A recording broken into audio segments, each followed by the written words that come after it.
segundo video, que estamos haciendo todavía repasos de lo que ya aprendimos.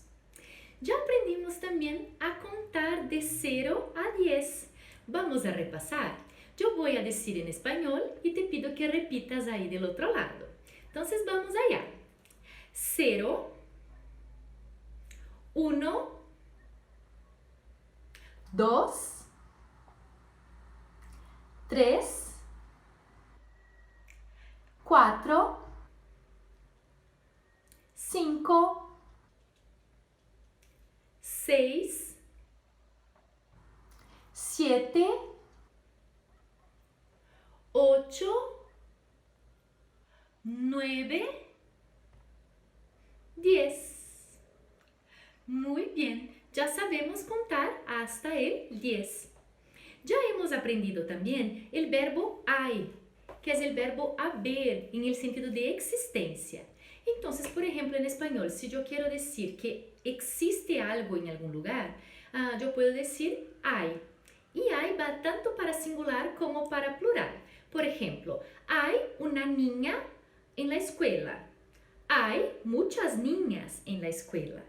Miren que las dos frases expresan existencia, pero en la primera la existencia de una niña y en la segunda de muchas niñas. Entonces no cambia el verbo haber en el presente. Va a ser hay tanto para singular como para plural. Repite estas frases entonces.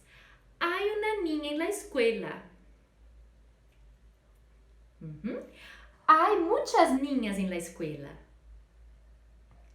Excelente. Entonces, aprendimos el verbo haber en el sentido de existencia en el presente, que es hay, que va tanto con femenino como con masculino. Ya hemos aprendido también el verbo estar en español. Y el verbo estar puede expresar estado de ánimo, por ejemplo, estoy muy feliz, pero puede expresar en español también localización. Y esto es un detalle muy importante que ustedes tienen que guardar. Por ejemplo, en portugués, si yo quiero saber dónde una persona vive, yo puedo preguntar así: ¿Onde é a sua casa?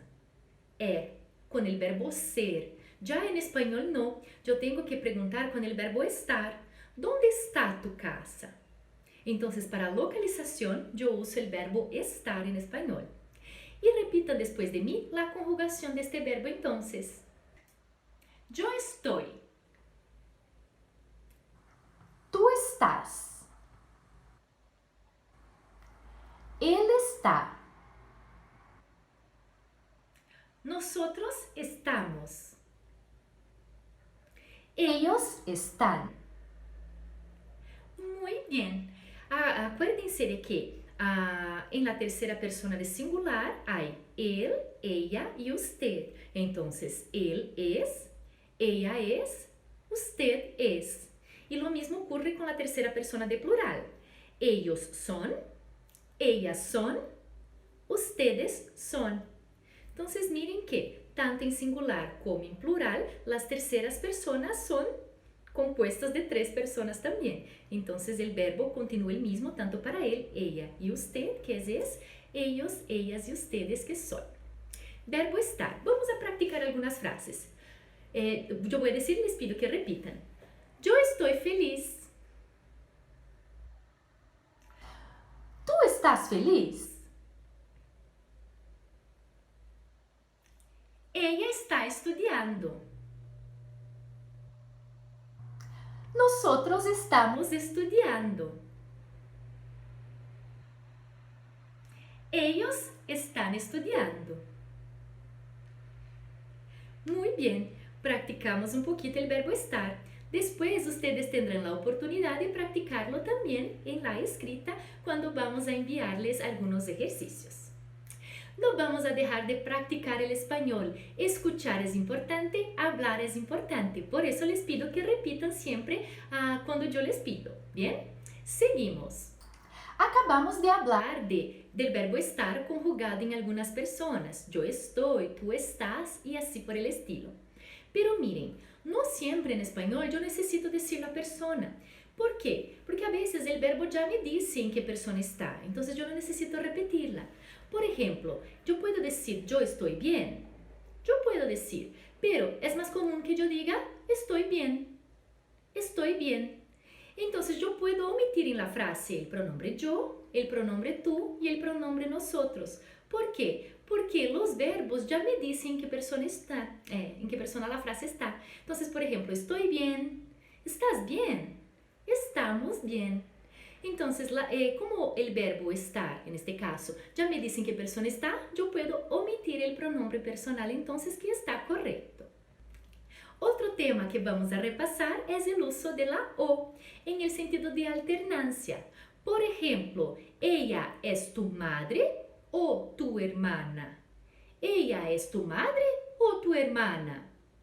Repite. Muy bien. Mira que o fue usado para hacer la alternancia. Ahora, o se usa entre palabras, o palabras y números. Pero si vamos a escribir el número, ahí yo tengo que poner una tilde en esta O para diferenciarla del cero. Entonces, por ejemplo, en esta clase hay 5 o 6 alumnos. Ahí yo tengo que poner una tilde para diferenciar del cero cuando yo escribo los números así, en algarismos y no con escrita. ¿Sí? Entonces, o yo uso entre palabras y o con tilde entre números. Ya aprendimos también algunas preposiciones que se usan con verbos ir, venir y regresar. Entonces, mira, si el lugar donde yo voy es femenino, yo voy a decir a la. Por ejemplo, voy a la escuela. Repite conmigo, voy a la escuela. Muy bien. Si el lugar donde yo voy es masculino, yo uso al. Por ejemplo, voy al colegio. Repite conmigo, voy al colegio. Muy bien. Miren que colegio es un sustantivo masculino, por eso iba con el artículo el. Entonces, al es la preposición a más el, que es artículo masculino. Por ejemplo, si voy a decir colegio, yo digo el colegio. Si yo voy a el colegio, yo junto a y el y se transforma en al. Entonces, voy a la escuela femenino, voy al colegio masculino.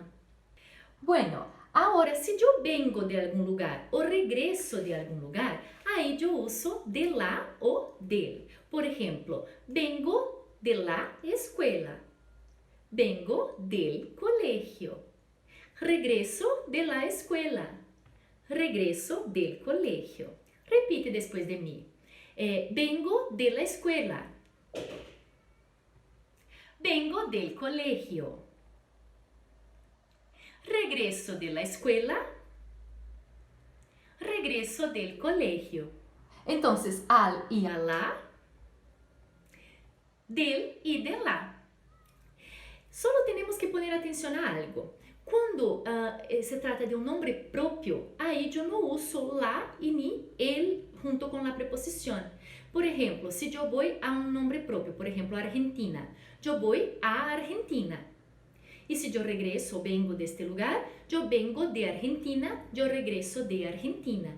Entonces se suele usar de y a antes de nombres propios. Hay excepciones, pero si usan esta regla, ustedes ya van súper bien en el español. Y con eso repasamos un poquito más de contenido. Yo espero que te haya sido útil para ti. Hasta la próxima clase. Gracias.